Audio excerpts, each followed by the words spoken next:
Vale a pena tentar fazer market timing? Uma das dicas mais comuns no mercado financeiro é que você deveria tentar fazer previsões do mercado para sempre comprar seus ativos na baixa e depois vender esses mesmos ativos na alta. Dessa maneira, você sempre teria a melhor rentabilidade possível dos seus investimentos. Porém, isso é muito mais difícil do que parece, e é até por isso que a grande maioria de carteiras de um determinado segmento, carteiras de ações, por exemplo, pede para um índice amplo, como é o caso do IBRX, que é um dos principais indicadores de ações aqui do Brasil. Lembrando que esse mesmo indicador, você consegue investir nesse indicador através de um ETF, um fundo negociado em bolsa, que na maioria das vezes tem taxas baixíssimas de administração. Porém, nesse vídeo a gente vai fazer uma dinâmica um pouquinho diferente. Como é que a sua rentabilidade teria sido se você tivesse feito o market timing perfeito? Ou seja, tivesse investido sempre nos melhores momentos para se comprar um determinado ativo. Se interessou? Então fica comigo nesse vídeo.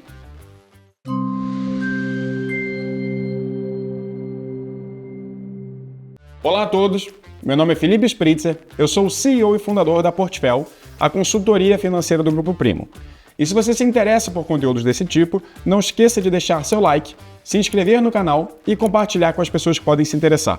Bom, para deixar todo mundo na mesma página, o que significa market timing? Isso significa, na tradução literal, fazer um timing de mercado, ou seja, tentar descobrir a hora que você deve comprar determinado ativo ou vender determinado ativo. Algumas maneiras de fazer market timing podem ser: eu acho que a bolsa vai subir, o Ibovespa vai sair de 120 mil pontos para 150 mil pontos, por isso eu vou comprar a bolsa. Ou eu acho que a bolsa vai cair, por conta disso eu vou vender a bolsa, e esperar o indicador cair antes de você comprar novamente. O market timing mais conhecido geralmente é relacionado a ações, investimentos em ações, commodities e moedas, como o caso do dólar. Mas existem outras formas mais sutis de market timing, que são, por exemplo, eu vou comprar títulos atrelados à inflação porque eu acho que a inflação vai disparar. Isso é uma tentativa de prever o mercado porque você acredita que a inflação vai subir mais do que outros indicadores podem te entregar. Então existem diversas maneiras de você fazer market timing, sendo uma das principais delas, as mais conhecidas, as tentativas de adivinhar para onde vai a bolsa, a renda variável.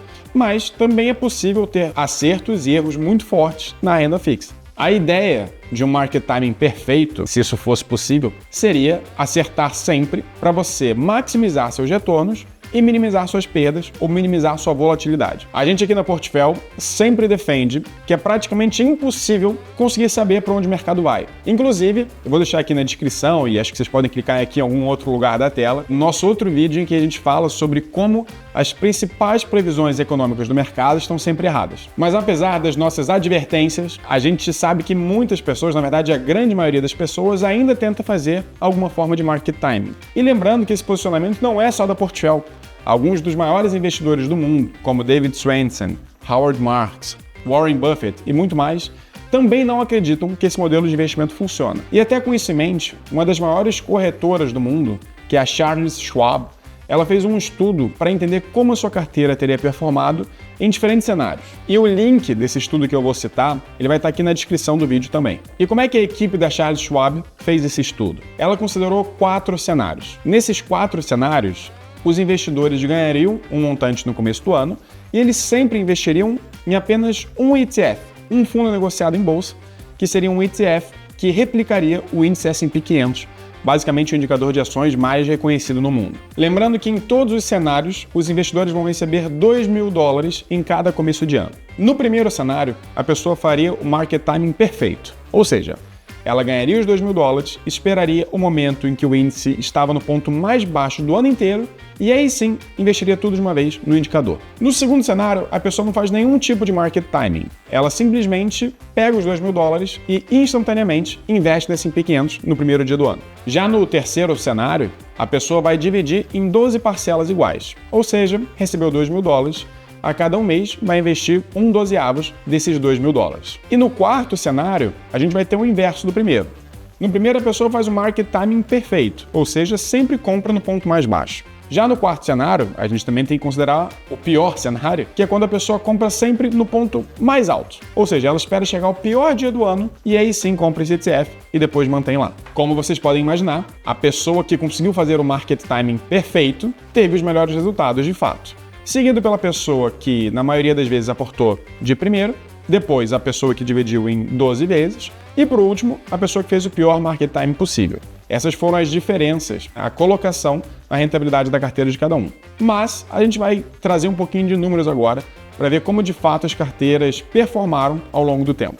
E, incrivelmente, por mais que o resultado fosse meio óbvio, o que a gente reparou é que não tem uma diferença significativa quem fez o market timing perfeito e quem pegou e investiu de cara no começo do ano. No gráfico que está aparecendo na tela, vocês podem ver que quem fez o market timing perfeito teria obtido após 20 anos desse comportamento recorrente, ou seja, 20 anos investindo os $2.000 por ano de maneira perfeita, a pessoa teria obtido cerca de $138.000. Já aquela pessoa que simplesmente pegou e comprou todo o primeiro dia útil do ano, teria cerca de $127.500. Já aquela pessoa que dividiu os aportes em 12 parcelas iguais ao longo do ano, teria algo como $124.250. E a pessoa que fez o pior market timing possível, ou seja, comprou sempre no pior dia de cada ano, teria algo como $112.300. O que é importante de notar?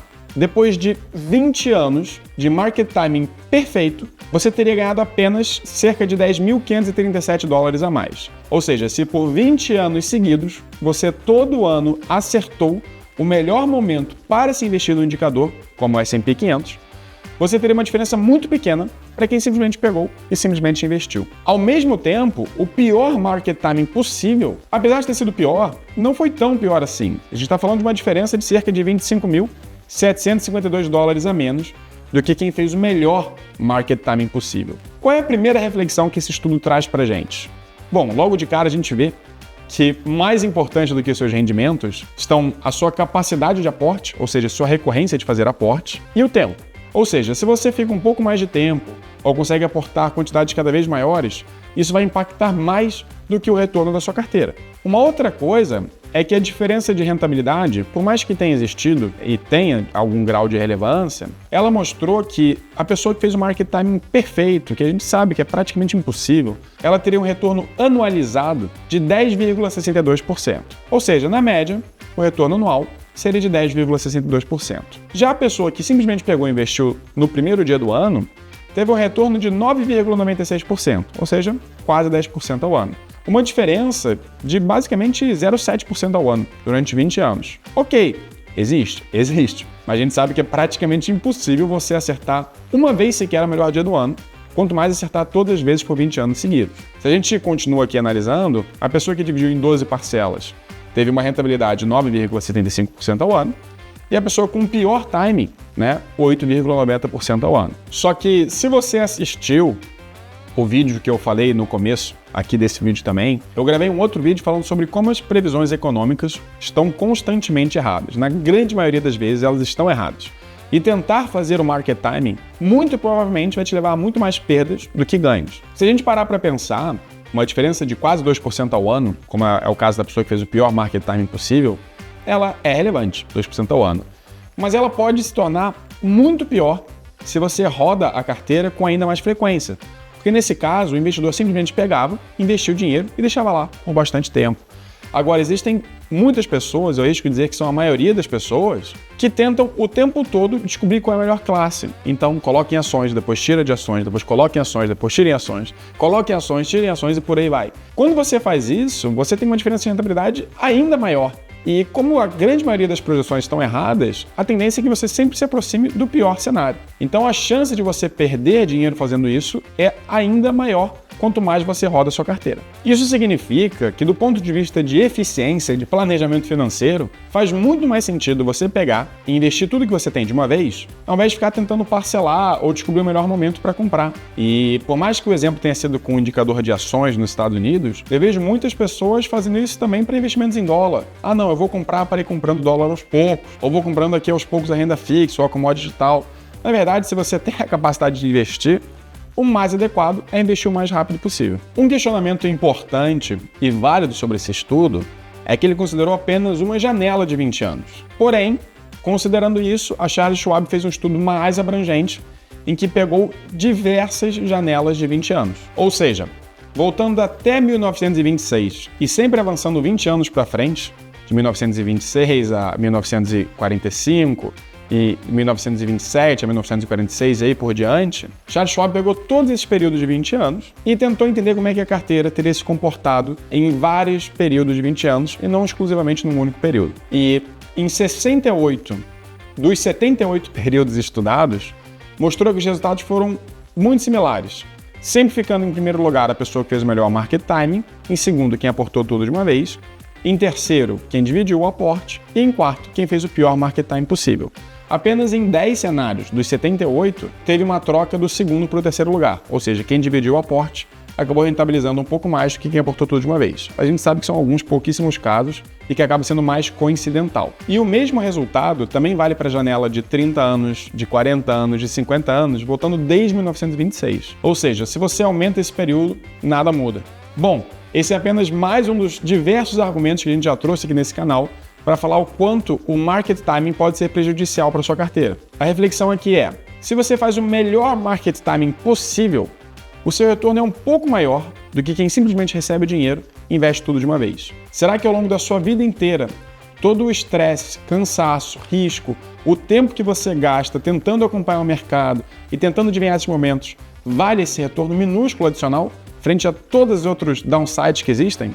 Ou será que vale simplesmente aportar tudo de uma vez, montando uma carteira que está sempre bem balanceada?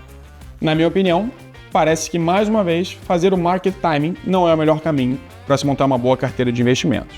E se você gostou desse vídeo, não deixe de deixar seu like, de compartilhar com quem possa se interessar e também de se inscrever no canal para sempre receber notificações quando um novo vídeo sai. Espero que tenha gostado e até a próxima!